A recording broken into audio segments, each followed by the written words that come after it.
Hi dear student. आज हम लोग यूपी बोर्ड क्लास 10th का चैप्टर नंबर 2 प्रकाश का परावर्तन गोलीय पृष्ठों पर का न्यूमेरिकल सॉल्व करेंगे। बेटा ये चैप्टर आपको तभी समझ में आएगा जब आप इस चैप्टर्स के सभी फार्मूलेस और हमारे द्वारा बताए गए परिभाषाएं आपको अच्छे से याद होंगे।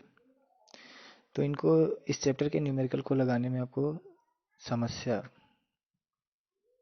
मेरे आशा से नहीं आएगी। तो पहले आप उन वीडियोस को देखें जो हमने आपको प्रोवाइड किया है, उसके बाद ही आप इस चैप्टर के न्यूमेरिकल को सॉल्व करेंगे तो आप अच्छे से इसे लगा सकते हैं। तो आइए स्टार्ट करते हैं बेटा। इस चैप्टर के न्यूमेरिकल को केवल और केवल 3 फार्मूले हैं उसके, उसी बेस पर आसानी से आप इसे सॉल्व कर सकते हैं। तो पहला क्वेश्चन आपको स्क्रीन पर दिखाई दे रहा होगा जिसमें लिखा है एक अवतल दर्पण की फोकस दूरी 10 मीटर है और अवतल दर्पण की वक्रता त्रिज्या का मान आपसे पूछ रहा है। तो ये बेहद ही सिंपल और सरल प्रश्न है। इस प्रश्न में बेटा कुछ नहीं करना है, आपको जो मैंने चिन्ह परिपाटी बताया था वो आदि आपको अच्छे से याद है, तो इन सवालों को लगाने में कोई परेशानी नहीं आएगी। तो सबसे पहले आप क्वेश्चन को पढ़ने के बाद पता करिए कि ये उत्तल है या अवतल। तो इसमें दिया क्या है बेटा कि अवतल दर्पण दिया है, तो अवतल दर्पण की फोकस दूरी दिया है 10 मीटर। इसे दिखाते हैं किस अक्षर से, तो ये से दिखाते हैं। तो यहाँ पे सॉल्यूशन में आप पहले इस सॉल्यूशन में कैसे इसको हल करेंगे, जो जो चीज़ें प्रोवाइड है आपको उसको पहले आप लिख लिया करिए। सॉल्यूशन में आप लिखिए पहले क्या दिया आपको। तो आपको दिया क्या है बेटा, आपको दिया है F इज इक्वल टू, आप लिखिए फोकस दूरी को स्मॉल एफ से दिखाते हैं और अवतल दर्पण की फोकस दूरी माइनस होती है, तो एफ इज इक्वल टू लिखेंगे आप -10 सेंटीमीटर। सॉरी मीटर में दिया है तो आप मीटर में लिख लीजिए, 10 मीटर हो गया। इसके बाद कह रहा है उसकी वक्रता त्रिज्या, यानी आपसे स्मॉल आर का वैल्यू वो से मांग रहा है।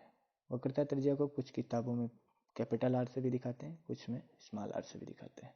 तो एफ का आर से क्या रिलेशन है आपको पता है, तो एफ इज इक्वल टू हो जाएगा r/2। F is equal to हो जाएगा r/2। यहाँ पे डाटा रख दीजिए बेटा। यदि हम आपसे पूछें r इज इक्वल टू क्या होगा, तो आप कहेंगे sir r is equal to 2f होगा। तो implies that r is equal to क्या होगा बेटा, 2f हो जाएगा, 2f। r is equal to हो जाएगा 2 स्मॉल 2 और f। चलिए इधर लिख देते हैं,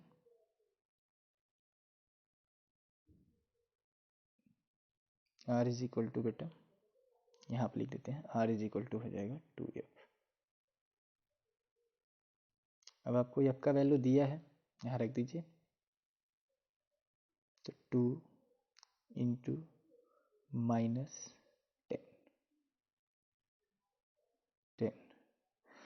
तो 2 का यदि √10 10 में गुणा करेंगे तो कितना आ जाएगा बेटा, तो r इज इक्वल टू आ जाएगा बेटा सिंपली -20।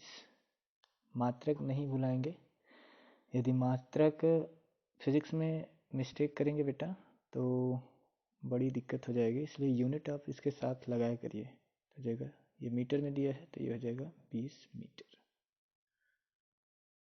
20 मीटर। ये आपका सिंपल क्या हो जाएगा, आंसर हो जाएगा। समझ पा रहे हैं, तो आसानी से इन प्रश्नों को आप सॉल्व कर सकते हैं। इसमें माइनस क्या बता रहा है बेटा, माइनस बता रहा है कि जो अवतल दर्पण की वक्रता त्रिज्या होगी वो नेगेटिव है, बस, और इसमें ये कुछ नहीं बता रहा है। आइए अगला क्वेश्चन देखते हैं। क्वेश्चन नंबर 2 देखते हैं बेटा। क्वेश्चन नंबर 2 क्या कह रहा है, क्वेश्चन नंबर 2 में कह रहा है कि 16 सेंटीमीटर फोकस दूरी का अवतल दर्पण के सामने एक वस्तु 8 सेंटीमीटर दूरी पर रखी है, तो प्रतिबिंब की स्थिति की गणना करना है आपको। 16 सेंटीमीटर फोकस दूरी दिया है, कौन सा दर्पण है तो वो भी बता रहा है अवतल दर्पण। तो हमने आपको साइंस कन्वेंशन जब बताया था चिन्ह परिपाटी, तो उसमें हमने अवतल दर्पण और उत्तल दर्पण को वर्गीकृत किया है बेटा, ताकि आसानी से आप प्लस और माइनस का जो कॉन्सेप्ट है उसको समझ सको। इसलिए आप पहले उस चिन्ह परिपाटी को अच्छे से समझें, उसके बाद ही इस चैप्टर के न्यूमेरिकल को सॉल्व करेंगे तो बेहद आसान होगा आपको सवाल लगाने के लिए। देखिए कह रहा है 16 सेंटीमीटर फोकस दूरी का अवतल दर्पण है, तो जो चीज़ें दी है उसको पहले आप छाट लीजिए। अवतल दर्पण कह रहा है तो अवतल दर्पण की फोकस दूरी को स्मॉल एफ से दिखाते हैं, तो लिखिए small F is equal to, अवतल की फोकस दूरी क्या होती है तो आप कहेंगे सर माइनस होती है, तो लिख लीजिए -16 सेंटीमीटर, -16 सेंटीमीटर हो गया। फोकस दूरी हो गई 16 सेंटीमीटर। उसके बाद कह रहा है कि उसी दर्पण के सामने 8 सेंटीमीटर की दूरी पर कोई वस्तु रखा है। कितनी दूरी पर? 8 सेंटीमीटर दूरी पर वस्तु रखा है। तो वस्तु की दूरी को किस अक्षर से दिखाते हैं बेटा? यू से दिखाते हैं। वस्तु की दूरी को किससे दिखाते हैं? यू से। तो यू का वैल्यू कितना लेंगे? 8। और चूंकि मैंने साइन कन्वेंशन जब आपको बताया था चिन्ह परिपाटी, तो उसमें बताया था कि यू का मान चाहे अवतल हो या उत्तल, दोनों दर्पणों में क्या लेते हैं? माइनस ही लेते हैं, क्योंकि वस्तु बाईं तरफ रखी जाती है। तो यू का वैल्यू हो जाएगा 8 centimetre with negative sign.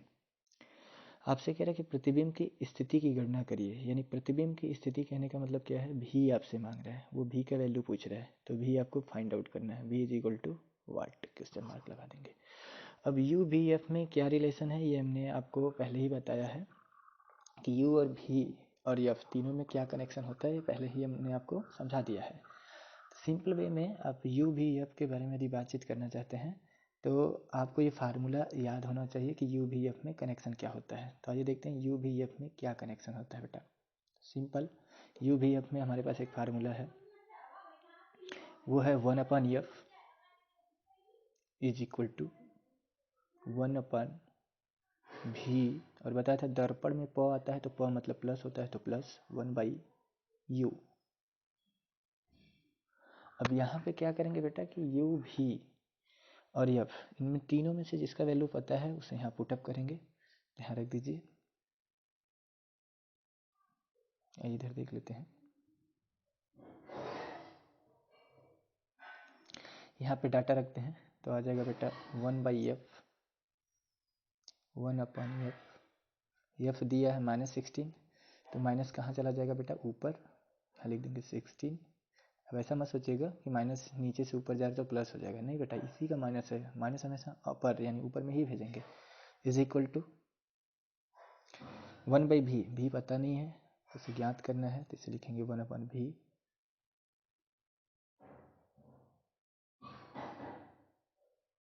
1/v लिखेंगे यहाँ पे। v का वैल्यू फाइंड आउट करना है। उसके बाद u का वैल्यू माइनस रखेंगे, तो पहले इसे कोष्टक में दिखाएंगे, प्लस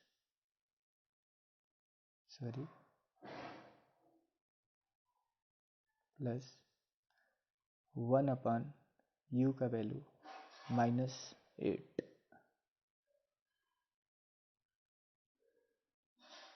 कोष्टक बंद कर देंगे बेटा।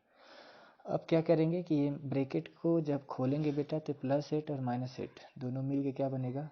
प्लस इंटू माइनस, क्योंकि ये माइनस ऊपर ही जाएगा तो प्लस का माइनस में जब मल्टीप्लाई होगा तो माइनस आ जाएगा, और ये माइनस को फिर हम इधर बुला लेंगे, अर्थात लेफ्ट हैंड साइड में बुला लेंगे। तो ये -1/8 इधर आके लेफ्ट हैंड साइड में क्या हो जाएगा?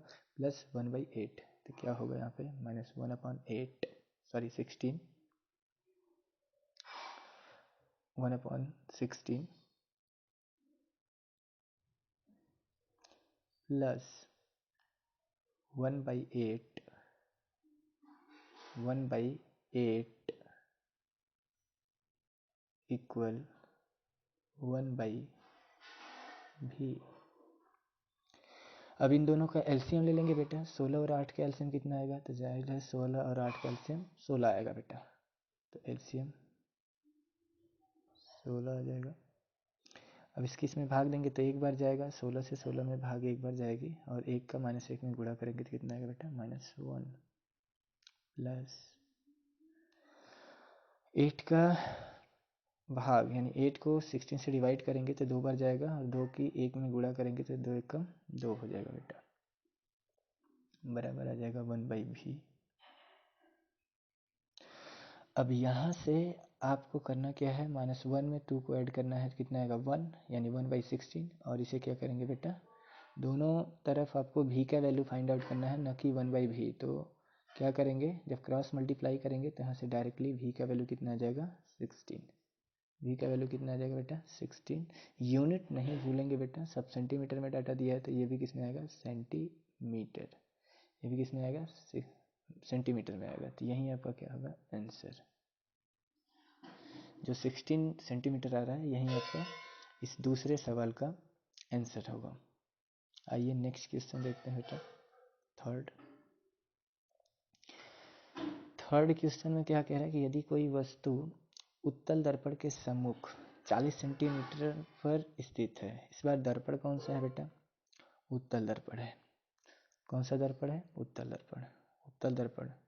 यदि आप इन सारे न्यूमेरिकल्स को चाहते हो बेटा without pen and paper solve करना, तो उसके लिए आपको यदि रे डायग्राम याद है बेटा तो आपको ना पेन की ज़रूरत पड़ेगी और नहीं पेपर की। विदाउट पेन और पेपर आप इसको सॉल्व कर सकते हो, सिंपल वे में आप हल कर सकते हो बेटा। और रे डायग्राम तो आप विदाउट कॉपी पेन के सॉल्व कर सकते हो, दिमाग में ही आप बता सकते हो कि इमेज का फॉर्मेशन कहाँ होगा। देखो, यदि कोई वस्तु उत्तल दर्पण के सम्मुख 40 सेंटीमीटर की दूरी पर रखी है तो उत्तल दर्पण कैसा होता है ये आपको मैंने बता दिया था कि जिस दर्पण में हम कलई अंदर की तरफ करते हैं, ये सिंपली यदि मैं बनाऊँ इसको तो थोड़ा सा बुरा बन रहा है बेटा। यदि आप इसको समझो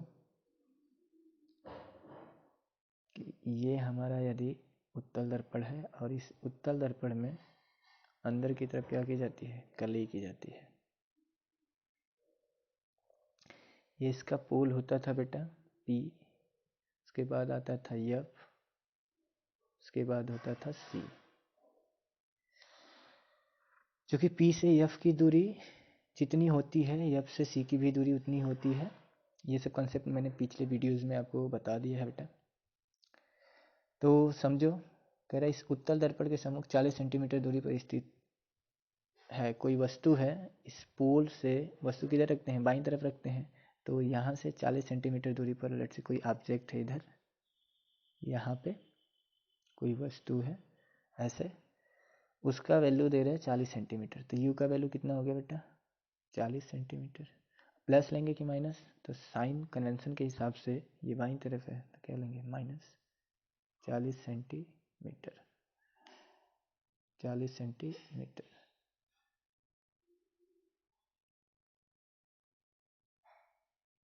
सेंटीमीटर। उसके बाद कह रहा है बेटा कि जिसका प्रतिबिंब 10 सेंटीमीटर दूरी पर बनता है, यानी यहाँ P से 40 सेंटीमीटर दूरी पर ऑब्जेक्ट रखा है बाईं तरफ, और जो इमेज बन रहा है वो P से के आगे बनता है, क्योंकि उत्तल दर्पण में दो ही केस होते हैं बेटा, इन्फिनिटी पर रखते हैं तो F पर बनता है, उसके बाद यदि कहीं पे भी ऑब्जेक्ट को रखते हैं तो वो P और F के बीच में ही इमेज बनाता है। तो प्रतिबिंब कह रहा है जिसका प्रतिबिंब 10 सेंटीमीटर दूरी पर बनता है। प्रतिबिंब का मतलब क्या है, V, यानी V का जो वैल्यू दे रहा है वो, जो V का वैल्यू दे रहा है सवाल में, वो बता रहा है कि V का वैल्यू कितना है 10। और आपको केसेज यदि याद है तो आपको पता होगा कि उत्तल दर्पण में जो इमेज बनता है वो सदैव दाहिनी तरफ बनता है, और यदि दाहिनी तरफ बनेगा तो V का वैल्यू क्या लेंगे प्लस। हालांकि हमने चिन्ह परिपाटी में आपको ये बातें समझा रखा है, बता रखा है। तो यहाँ पर सिंपल अब V का वैल्यू रखेंगे प्लस 10 सेंटीमीटर, 10 सेंटीमीटर। उसके बाद आपसे पूछ रहा है उत्तल दर्पण की फोकस दूरी क्या होगी, यानी F का वैल्यू आपको फाइंड आउट करना है। तो ये सवाल जस्ट उसी तरह का हो गया जो मैंने अभी कराया था, बस अंतर इसमें और इसमें क्या है कि उसमें बोला था बेटा कि उत्तल दर्पण के स्थान पर वहाँ अवतल दर्पण था और इसमें क्या है उत्तल दर्पण है। तो आप बिना सॉल्व किए पहले ये सोचो कि जो F का वैल्यू आएगा वो पॉजिटिव आएगा या निगेटिव। तो चूंकि ये कौन सा दर्पण है, ये दर्पण आपका उत्तल है, उत्तल दर्पण की फोकस दूरी क्या होती है प्लस होती है। यहाँ फिगर में भी तो दिखाई दे रहा है, ये दाहिनी तरफ है, और यदि दाहिनी तरफ है तो इसका वैल्यू क्या होगा प्लस होगा, तो प्लस आना चाहिए। यदि में भी ये गलती से माइनस आता है तो आप क्वेश्चन को जो आप सॉल्व कर रहे हैं उसको क्रॉस करिए, वो गलत है, गलती आप कर दिया है कहीं पे प्लस और माइनस लेने में, तो पुनः उसे सॉल्व करिए। देखिए, तो एक रिलेशन है यू भी एफ में, फार्मूला लिखिए 1/f is equal to 1/v plus 1/u। अब इसमें यू भी एफ का वैल्यू रखिए, तो 1/v यफ फाइंड आउट करना है आपको, इज इक्वल टू 1/1 भी। भी क्वेश्चन में दिया है बेटा 10, तो 1/10 प्लस 1/u का वैल्यू -40 है, तो लिखेंगे -40। ठीक है बेटा। उसके बाद क्या करेंगे कि जब प्लस का इस माइनस में मल्टीप्लाई करेंगे, ये प्लस इस माइनस के साथ जब मल्टीप्लाई होगा तो क्या आएगा माइनस। तो उसके बाद क्या होगा बेटा, प्लस और माइनस का मल्टीप्लाई करेंगे। इधर देख लेते हैं, जगह थोड़ी सी कम है तो यहाँ देख लेते हैं बेटा। 1/f इज इक्वल टू आ जाएगा 10 और 40 का एलसीएम ले लेंगे, कितना आ जाएगा सिंपल बेटा 40। लसा जिन बच्चों को नहीं आता है बेटा वो सिंपल पहले 10 और 40 का लसा निकालना सीखें, ठीक है। अब मुझे उम्मीद है कि ऐसे कोई बच्चे नहीं होंगे जिनको एलसीएम नहीं आता है क्लास 10th में। फिर भी मे बी यदि कुछ बच्चे हैं जिनको एलसीएम निकालने में यदि प्रॉब्लम होती है तो उसे मैं अभी इधर कॉर्नर में बताता हूँ कि एलसीएम कैसे निकालते हैं। 10 का 40 में भाग देंगे बेटा, कितना बार जाएगा 4 बार। 4 का 1 में गुणा करेंगे, कितना आएगा 4। उसके बाद प्लस का माइनस में आप गुणा करोगे तो यहाँ माइनस आ जाएगा, क्योंकि ये माइनस जो नीचे दिखाई दे रहा है ये -1 के पास जाएगा तो नेगेटिव हो जाएगा। फिर नेगेटिव का प्लस में जब गुणा करेंगे, धन का ऋण में गुणा करेंगे तो ऋण ही आता है बेटा, इसलिए यहाँ बीच में माइनस ही लगेगा। 40 का 40 में भाग देंगे, एक बार जाएगा। 1 का 1 में गुणा करेंगे तो 1 ही आएगा। उसके बाद ऊपर वाले को हल करेंगे बेटा, तो ये कितना आएगा, 4 में से 1 जाएगा तो 3 आ जाएगा, और 3/40 आएगा। तो हमें 1/f का वैल्यू तो चाहेगा नहीं, हमें f चाहेगा। तो f इज इक्वल टू क्या करेंगे, उसे उल्टा कर देंगे। तो 3/40 का उल्टा कितना हो जाएगा बेटा 40/3। 40/3 सेंटीमीटर जरूर लिखेंगे, यूनिट आपका सेंटीमीटर में हो जाएगा। यहाँ सेंटीमीटर आप लिख लेंगे, सेंटीमीटर। यही आपका क्या होगा बेटा, आंसर होगा।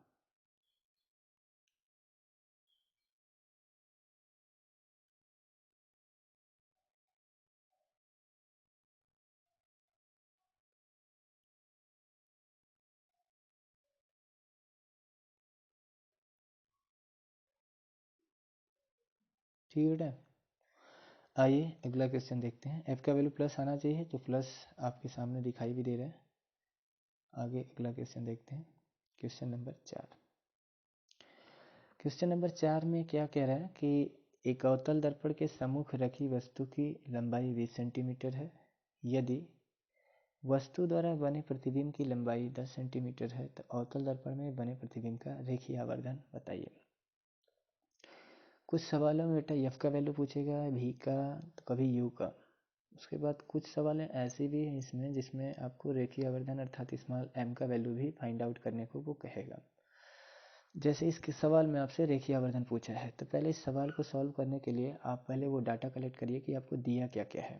आइए देखते हैं। कह रहा है अवतल दर्पण के सम्मुख रखी वस्तु की लंबाई 20 सेंटीमीटर है। तो सबसे पहले आप क्या करिए कि एक अवतल दर्पण बनाइए। हर एक फिगर में यदि आप कोशिश करें तो आपको आसान हो जाएगा बेटा, यदि हर एक क्वेश्चन को आप सॉल्व करके फिगर बना के यदि हल करके फिगर बना के उसे सोचेंगे तो जल्दी से आंसर दे पाएंगे विदाउट कॉपी पेन के। ठीक है, यदि आपके दिमाग में इमेज बन जा रहा है उस क्वेश्चन का, तो देखिए। तो पहले आप सिंपल एक अवतल दर्पण बनाइए। अवतल दर्पण क्या होता है बेटा, तो ऐसा दर्पण जिसके ऊपरी हुए भाग पे हम क्या कर देते हैं, कलई कर देते हैं, धंसे हुए भाग से प्रकाश का परावर्तन हो जाता है। ये सारी बातें हो चुकी हैं पिछले वीडियोज़ में। देखिए ये आपका कौन सा मिरर है बेटा, तो सिंपल ये आपका अवतल है। अब ये क्या है, तो ये मुख्य एक्सिस है। यहाँ पे ये जो बीच वाली लाइन होती है जिसको हम पोल कहते हैं, ध्रुव, यहाँ P होता है बेटा। इससे कुछ ही दूरी पर आपका F होता है, और P से जितनी दूरी पर F होता है उतनी ही दूरी पर F से उतनी ही दूरी पर वक्रता केंद्र यानी C होता है। कह रहा है कि अवतल दर्पण के सम्मुख रखी वस्तु की लंबाई 20 सेंटीमीटर। जब वस्तु की लंबाई देगा तो वो क्या होता है, उसे ओ से दिखाते हैं बेटा। कुछ किताबों में इसे एच से भी दिखाया है, तो आप ओ से दिखाइए या एच से। इमेज को कुछ किताबों में एच डैश से दिखाया है, तो बेटा आप चाहे एच डैश से दिखाइए चाहे आई से दिखाइए, दोनों का मतलब एक ही है। वस्तु की लंबाई ओ मतलब होता है ऑब्जेक्ट, तो जब वस्तु की लंबाई देगा तो उसे ओ से दिखाएंगे।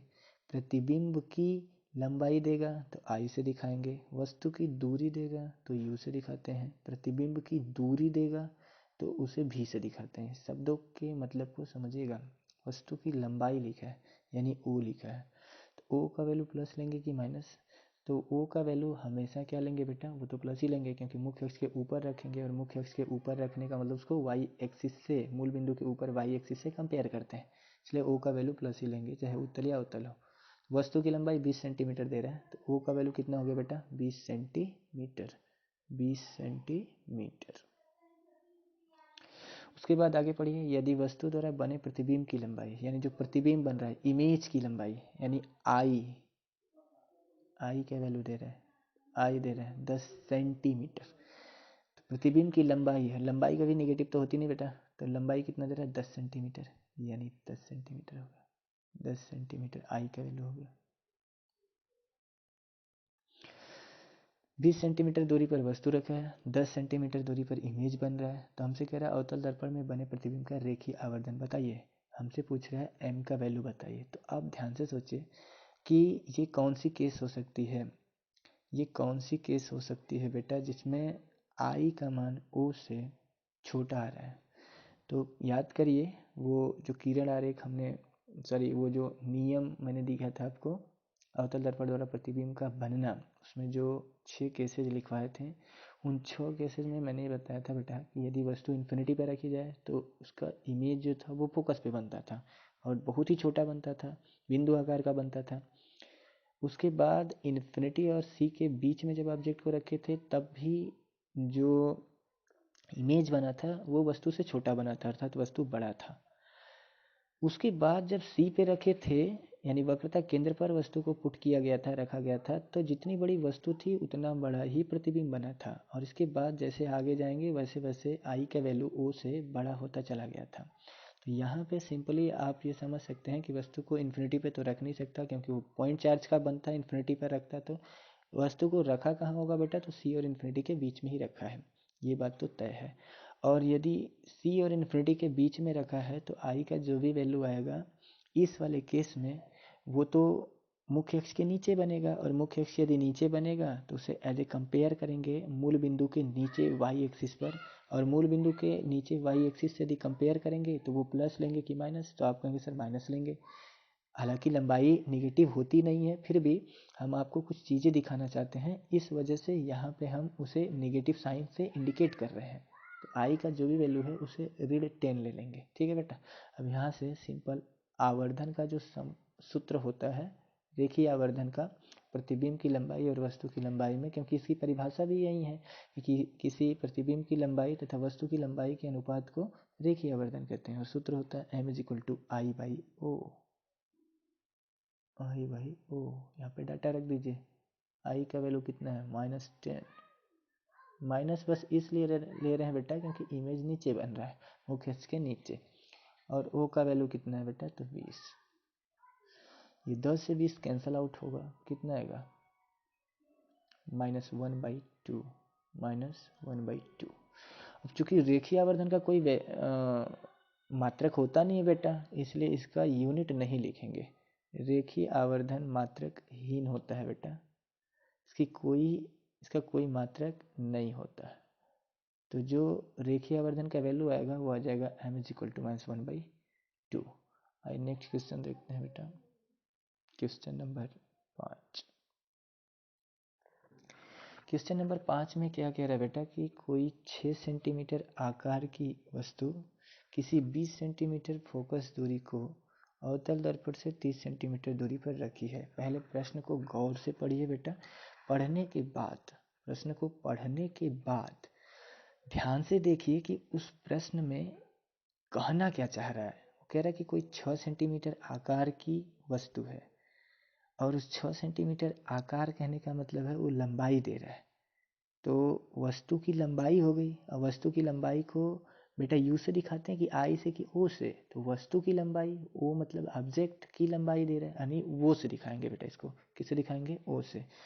6 सेंटीमीटर आकार की वस्तु है, यानी वस्तु की लंबाई 6 सेंटीमीटर, और कहाँ रखा है बेटा, किसी 20 सेंटीमीटर फोकस दूरी के अवतल दर्पण से, यहाँ को नहीं के होना चाहिए, के अवतल दर्पण से 30 सेंटीमीटर दूरी पर रखी है। तो पहले आप क्या करिए बेटा, फिगर पहले वाला ही, पहले फिगर बनाइए। फिगर बनाने से आपको क्या होगा, थोड़ा कंसेप्ट क्लियर होगा। तो दर्पण कौन सा है, अवतल। अवतल दर्पण किसे कहते हैं, जिसमें बाहर बाहर कलई करते हैं उसको अवतल दर्पण कहते हैं। तो कलई कर दीजिए बाहर बाहर, ये हो गया अवतल दर्पण आपका। ठीक है, फिगर थोड़ा सही नहीं बन रहा है बेटा, फिर भी समझाने की कोशिश कर रहे हैं पूरा। देखिए उसके बाद इसमें क्या होता है, यहाँ जो मध्य पॉइंट होगा इस दर्पण का, उसको हम क्या कहते हैं बेटा, उसको ध्रुव कहते हैं। किस अक्षर से दिखाते हैं, तो पी से दिखाते हैं। ये पी हो गया, पी से कुछ ही दूरी पर क्या होता है, यफ होता है, और पी से जितनी दूरी पर यफ होता है उतना ही दूरी पर यफ से सी होता है। यानी पी एफ के बीच की जो दूरी होती है और सी एफ के बीच की जो दूरी होती है वो आपस में बराबर होती है। अब सवाल पढ़िए, 6 सेंटीमीटर आकार की वस्तु है, यानी वस्तु की लंबाई कितना दिया है, 6, तो ये क्या हो गया, ओ। वस्तु को हमेशा कहाँ रखते हैं, मुख्य अक्ष के ऊपर, तो प्लस लेंगे कि माइनस, तो प्लस लेंगे, तो वो इज इक्वल टू हो जाएगा 6 सेंटीमीटर। उसके बाद आगे पढ़िए बेटा, वस्तु किसी 20 सेंटीमीटर फोकस दूरी के अवतल दर्पण से, कितना सेंटीमीटर फोकस दूरी दे रहा है बेटा, 20 सेंटीमीटर। तो 20 सेंटीमीटर फोकस दूरी दे रहा है, तो एफ कितना दे रहा है सवाल में, एफ कितना दे रहा है बेटा, तो एफ दे रहा है 20।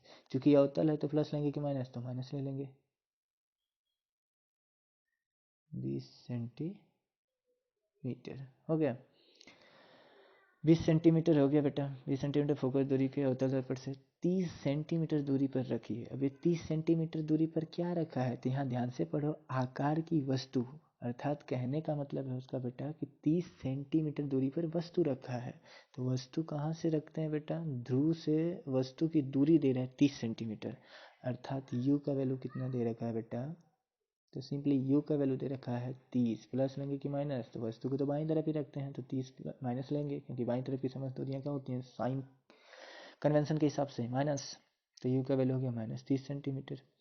दर्पण से कितनी दूरी पर किसी पर्दे को रखा जाए, दर्पण से कितनी दूरी पर किसी पर्दे को रखा जाए कि स्पष्ट प्रतिबिंब प्राप्त नहीं होना चाहिए बेटा, ये मिस्टेक है, प्राप्त होना चाहिए, प्राप्त हो। यहाँ जो प्राप्त लिखा है ये मिस्टेक है बेटा, यहाँ क्या होना चाहिए, प्राप्त होना चाहिए। ठीक है, यहाँ क्या होना चाहिए, प्राप्त होना चाहिए, यहाँ लिख देता हूँ प्राप्त, टाइपिंग मिस्टेक है बेटा। प्रतिबिंब प्राप्त हो, वो कह रहा है कि दर्पण से कितनी दूरी पर किसी पर्दे को रखा जाए, यानी पर्दे की दूरी। ठीक है, पर्दे की दूरी हमसे पूछ रहे हैं कि पर्दा कितनी दूरी पर रखा जाए, यानी जो इमेज बने उसे पर्दे पर प्राप्त करना है। तो इमेज की दूरी जो होगी वही उतनी ही दूरी पर आपका पर्दा होगा, अर्थात हमसे क्या पूछना चाह रहा है, वो भी का वैल्यू पूछना चाह रहा है।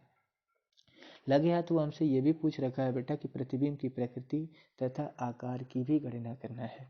यानी प्रतिबिंब की प्रकृति, यानी जो इमेज बनेगा, प्रकृति का मतलब यहाँ पर होगा बेटा कि वो आभासी बनेगा कि वास्तविक बनेगा, कि सीधा बनेगा कि उल्टा बनेगा, ये प्रकृति से मतलब होगा। और आकार का मतलब होगा कि यदि वो 6 सेंटीमीटर बड़ा वस्तु है तो उसका जो इमेज बनेगा, जो आई का वैल्यू है, वो आई भी हमें सवाल में क्या करना है, निकालना है। आकार का मतलब प्रतिबिंब की का आकार पूछना चाह रहा है कि जो आई बनेगा वो ओ से बड़ा होगा या छोटा। तो देखो इस सवाल को आप विदाउट कॉपी पेन कैसे लगा सकते थे, यहाँ पे इस फिगर में आप ध्यान से देखो, तो एफ का वैल्यू 20 दिया है और वस्तु को कहाँ रखा है बेटा, 30 पर। इसका मतलब यदि पी से एफ की दूरी 20 है, क्योंकि ये फोकस दूरी इसी को तो कहते हैं, ध्रुव और फोकस के बीच की दूरी को ही फोकस दूरी कहते हैं। तो पी और एफ के बीच की दूरी यदि सवाल में वो 20 दिया है, तो हम आपसे पूछेंगे कि सी और एफ के बीच की दूरी कितनी होगी, तो आप कहेंगे सर ये भी 20 ही होगी। यानी पी से सी के बीच की जो दूरी होगी वो हो जाएगी टोटल 40।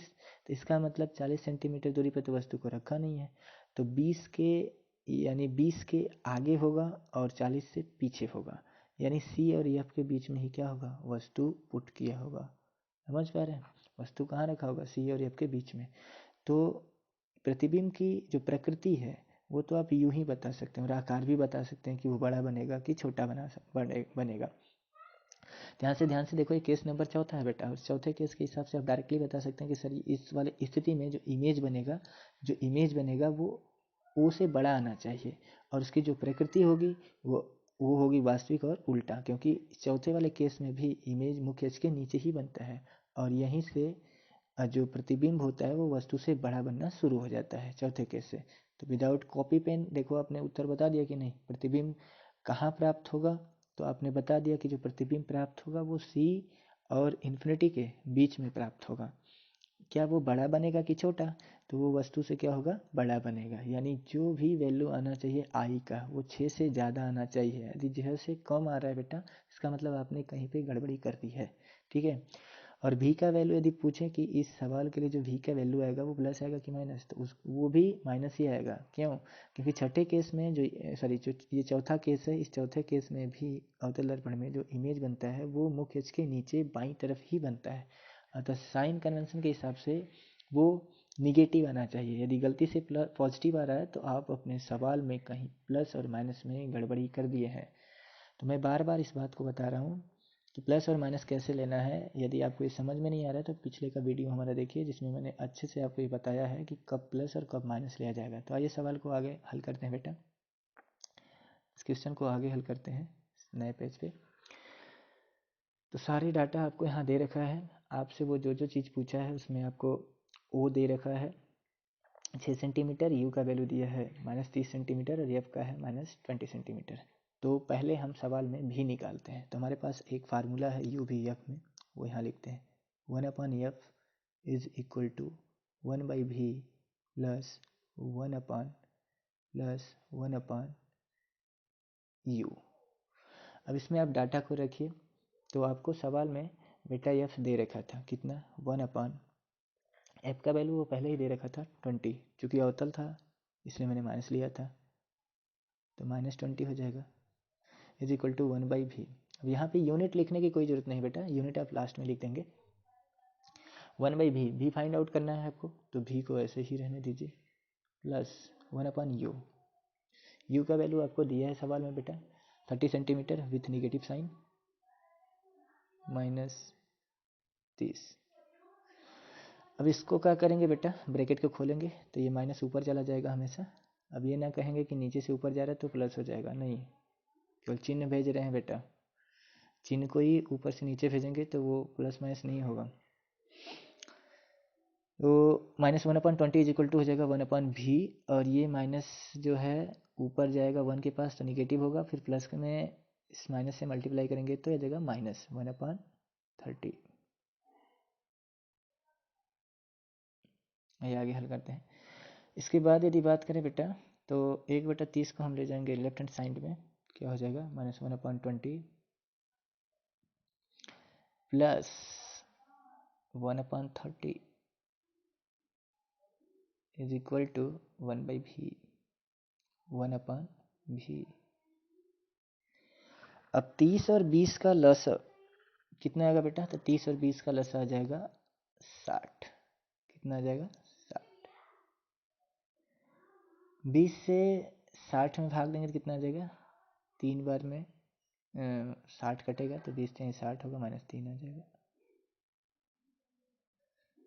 30 का 60 में भाग देंगे 2 बार जाएगा तो 2 का 1 में गुणा करेंगे 2 आ जाएगा इज इक्वल टू 1/v। इसको हल करेंगे बेटा तो कितना आ जाएगा -1/60। तो इसको क्या करेंगे बेटा, हल करेंगे तो -1/60 इज इक्वल टू आ जाएगा 1/v। अब सिंपल क्या करेंगे कि इसको उल्टा कर देंगे बेटा, 1/v को उल्टा कर देंगे तो क्या आ जाएगा, v इज इक्वल टू -60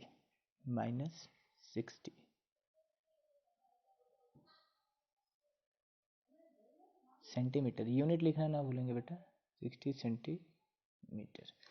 ये एक सवाल का उत्तर तो उसके आ गया बेटा कि उसने हमसे पूछा था कि जो पर्दे को हम रखेंगे वो पर्दा दर्पण से कितनी दूरी पर होगा।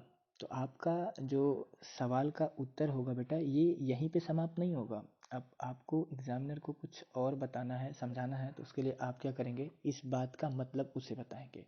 क्योंकि हमने लिखाया था जब आपको साइन चिन्ह परिपाटी लिखाया था, तो वहाँ पे माइनस का मतलब भी मैंने बताया था आपको। तो इसका मतलब आप लिखेंगे कि जो प्रतिबिंब बनेगा, प्रतिबिंब यानी पर्दा आपसे पूछा था, तो आप लिखेंगे पर्दे को, आप लिखेंगे पर्दे को दर्पण से। अब दर्पण से का मतलब दर्पण से कहाँ से? ध्रुव से कि फोकस से? तो दर्पण के ध्रुव से। सभी दूरियों का मापन कहाँ से करते हैं बेटा? दर्पण के ध्रुव से। तो दर्पण के ध्रुव से, दर्पण के ध्रुव से 60 सेंटीमीटर की दूरी पर, 60 सेंटीमीटर की दूरी पर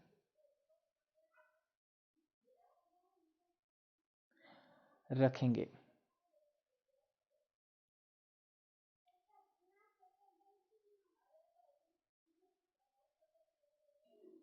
ठीक है बेटा, इस बात का ये मतलब है v इज इक्वल टू जो -60 सेंटीमीटर आ रहा है, इसका यही मतलब है कि हम पर्दे को दर्पण के ध्रुव से 60 सेंटीमीटर की दूरी पर रखेंगे। अब दाएं तरफ रखेंगे कि बाईं तरफ? तो माइनस चिन्ह क्या बता रहा है बेटा कि मूल बिंदु के बाईं तरफ रखना है, एक्स एक्सिस के दिशा में। एक क्वेश्चन का उत्तर तो आपने दे दिया।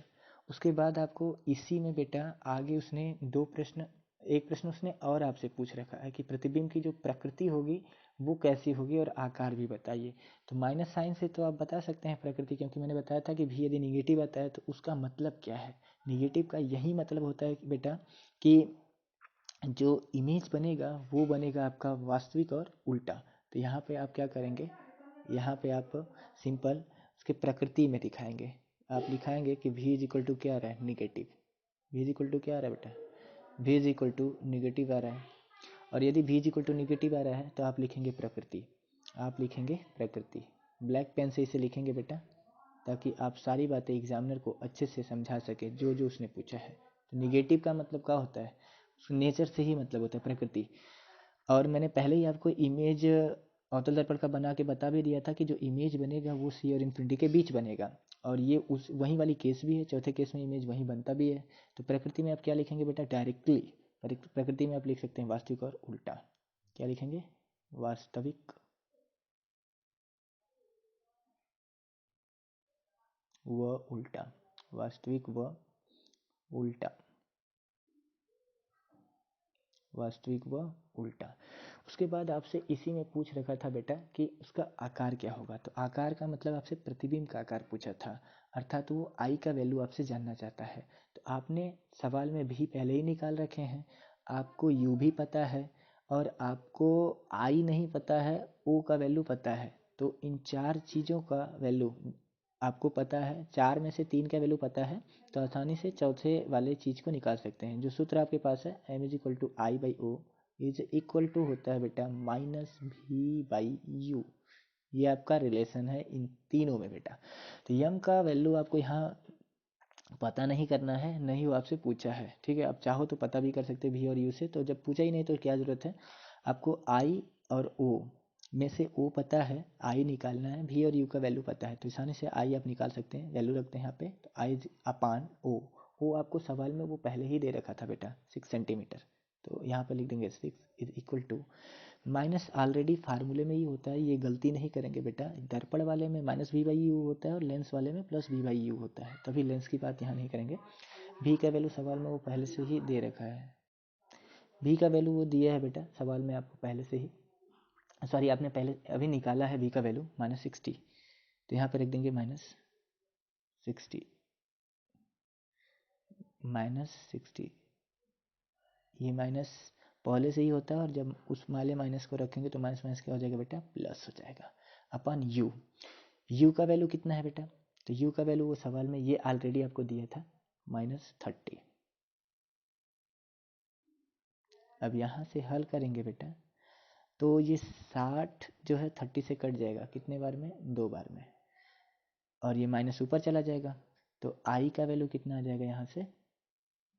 -2 का +2 में मल्टीप्लाई करेंगे तो आ जाएगा -12 सेंटीमीटर। ये आपका दूसरा, जिसने क्वेश्चन, इसी क्वेश्चन में दूसरा क्वेश्चन पूछा था उसका आंसर हो जाएगा बेटा। I is equal to -12 centimetre. Metre. तो आशा करता हूँ कि आपको ये सारी चीज़ें अच्छी से समझ में आ रही होंगी बेटा। तो इन सवालों को लगाने से पहले आप एक बार मेरे बताने से पहले आप खुद से ट्राई करें बेटा। यदि आपको अच्छे से समझ में आ रहा है तो कोई बात नहीं, और यदि नहीं आ रहा है तो पहले आप मेरा जो लेक्चर है उसको ध्यान से देखें, पीछे के जो वीडियोस हैं उन चीज़ों को वहाँ से याद करें, उसके बाद आपको चीज़ें स्पष्ट हो जाएंगी। आइए देखते हैं छठा और लास्ट क्वेश्चंस बेटा। छठे क्वेश्चन में कह रहा है किसी ऑटोमोबाइल में पीछे का दृश्य देखने के लिए उपयोग होने वाले उत्तल दर्पण की वक्रता त्रिज्या 6 मीटर है। ऑटोमोबाइल है, उस ऑटोमोबाइल में पीछे का दृश्य देखने के लिए कैमरा लगाया गया है, ठीक है। अब उसमें क्या है बेटा कि एक दर्पण लगाया गया पीछे का दृश्य देखने के लिए, ठीक है। अब पीछे का दृश्य देखने के लिए जो दर्पण इस्तेमाल किया गया वो दर्पण क्या है, उत्तल दर्पण है, और उसकी वक्रता त्रिज्या कितना दिया है, 6 मीटर दिया है। तो पहले आप सवाल को पढ़ने के बाद जो जो डाटा दिया है उस डाटा को कलेक्ट करिए और ये पता करिए कि आपको निकालना क्या है।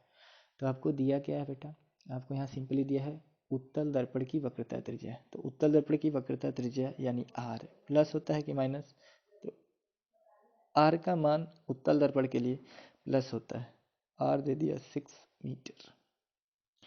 उसके बाद आगे बात करेंगे, कह रहा है यदि एक बस इस दर्पण से 10 मीटर की दूरी पर स्थित है। तो कोई बस है जो उस ऑटोमोबाइल में जो दर्पण लगा है, चूँकि ऑटोमोबाइल में ही दर्पण है अर्थात उस ऑटोमोबाइल से ही उस बस की दूरी को मेजर करेंगे, क्योंकि ऑटोमोबाइल के बाहर तो मिरर है नहीं, मिरर तो उसी ऑटोमोबाइल में ही है, ठीक है। तो वस्तु की दूरी होगी, बस को क्या मानेंगे, वस्तु, और वो कह रहा है कि वो जो बस है उस दर्पण से 10 मीटर की दूरी पर है, अर्थात बस को कहेंगे वस्तु, तो वस्तु की दूरी दे दिया है 10 मीटर। तो यू का वैल्यू कितना हो जाएगा बेटा, सिंपली -10 मीटर, मीटर में दिया है डाटा, तो लिख लेंगे 10 मीटर। निगेटिव क्यों ले रहे हैं, क्योंकि बस बाईं तरफ होगी ऑटोमोबाइल के, लेफ्ट हैंड साइड में ही कंसीडर करते हैं वस्तुओं को, इसलिए लेफ्ट हैंड साइड यानी बाएं तरफ की जितनी भी दूरियां होती हैं उसको एक्स एक्सिस के नेगेटिव डायरेक्शन के हिसाब से माइनस लिया जाता है। यदि एक बस इस दर्पण से 10 मीटर की दूरी पर स्थित है तो प्रतिबिंब की स्थिति, प्रकृति एवं आकार आपसे पूछ रहा है। यानी प्रतिबिंब की स्थिति यानी जो इमेज बनेगा उस बस का वो कहाँ पे बनेगा, कितनी सेंटीमीटर दूरी पर बनेगा, कैसा बनेगा, प्रकृति का मतलब कैसा बनेगा, स्थिति का मतलब कहाँ पे बनेगा, वो पी पर बनेगा कि एफ पर बनेगा कि पी एफ के बीच में बनेगा कि इन्फिनिटी पर बनेगा, वो स्थिति है। प्रकृति का मतलब होता है आभासी है कि सीधा है कि वास्तविक की उल्टा है, और आकार का मतलब आपसे आई भी पूछ रहा है। क्या पूछ रहा है, आई भी पूछ रहा है।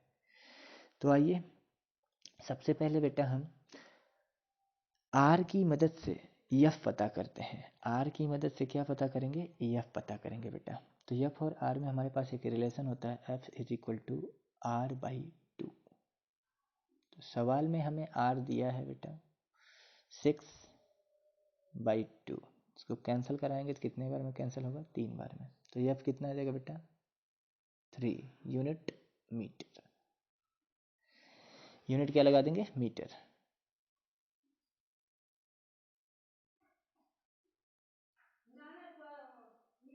सॉरी 3 मीटर हो जाएगी फोकस दूरी। तो हमें यह पता लग गया, यू पता लग गया बेटा। तो आसानी से हम आपसे पूछें क्या भी आएगा, तो आप कहेंगे हाँ सर आएगा। कहाँ से आएगा बेटा, तो हमारे पास यू भी एफ में एक दर्पण वाला सूत्र है, वहाँ से आसानी से इसका वैल्यू निकाल सकते हैं। तो आइए इसको हल करते हैं।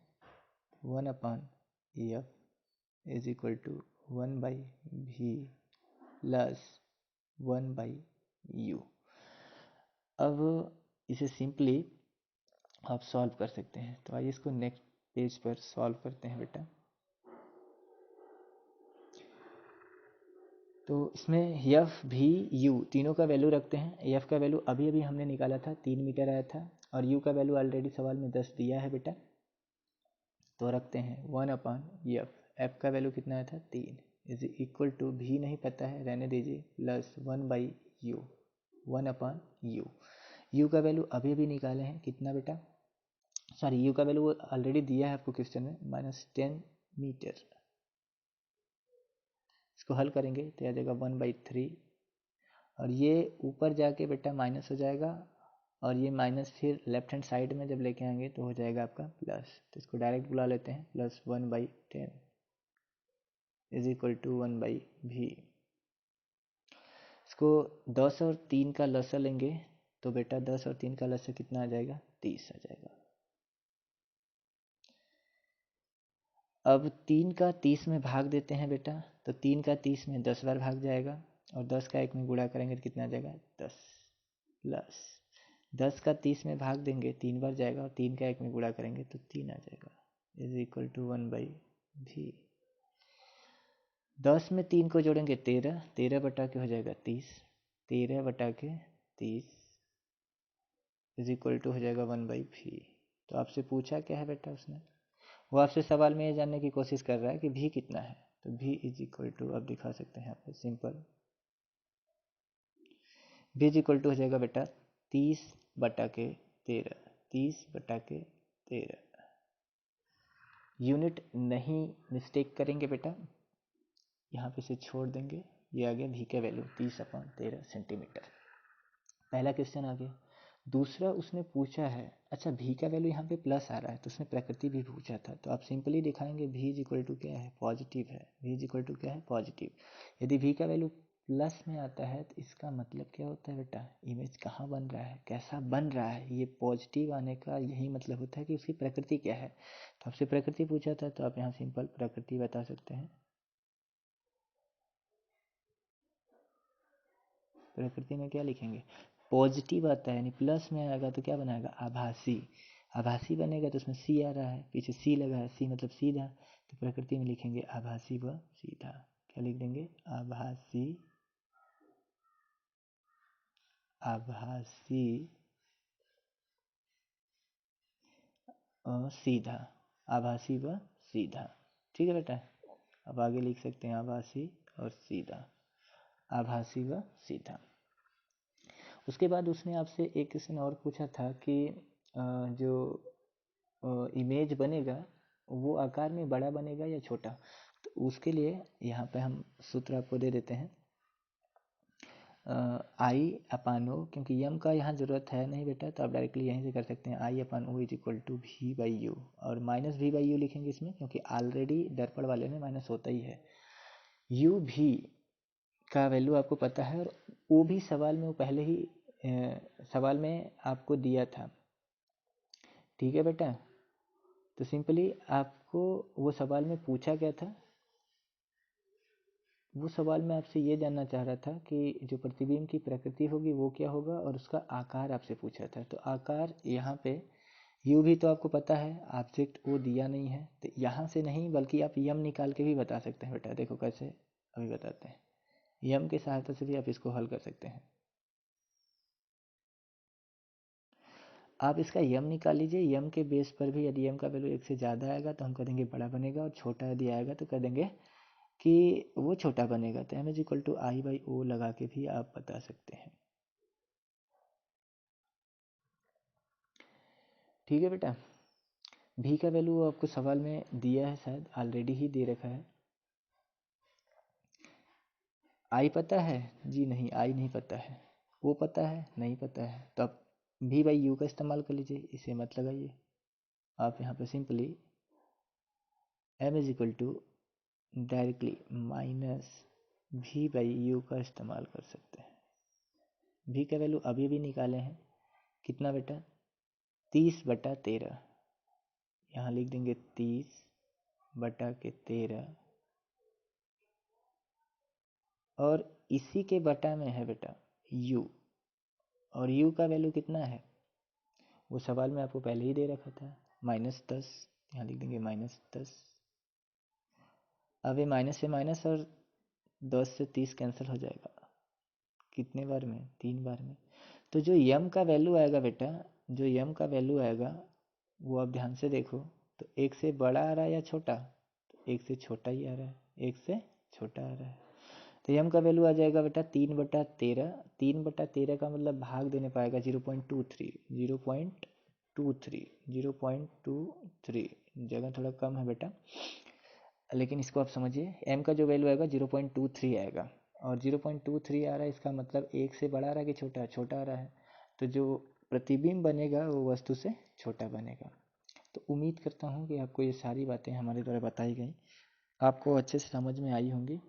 और यदि कोई भी आपको डाउट हो, कहीं पे कोई चीज़ समझ में नहीं आ रही हो, तो आप मुझे बताइए। मैं आपको ज़रूर कोशिश करूँगा कि मैं आपको वो सारी बातें अच्छे से क्लियर कर पाऊँ जो आपको मैं समझाने में दिक्कत हो रही हो, या मैं आपको क्लियर ना समझा पा रहा हूँ, या जो भी परेशानी आपको आ रही हो वो हमें कमेंट बॉक्स में आप मेंशन करिए। मैं आपको ज़रूर सहायता करूँगा आपका। तो आज के लिए बस इतना ही रखते हैं। शेष जो भी न्यूमेरिकल्स हैं इस अरिहंत वाली किताब से बेटा, इसको मैं नेक्स्ट वीडियो में कवर करूँगा। धन्यवाद।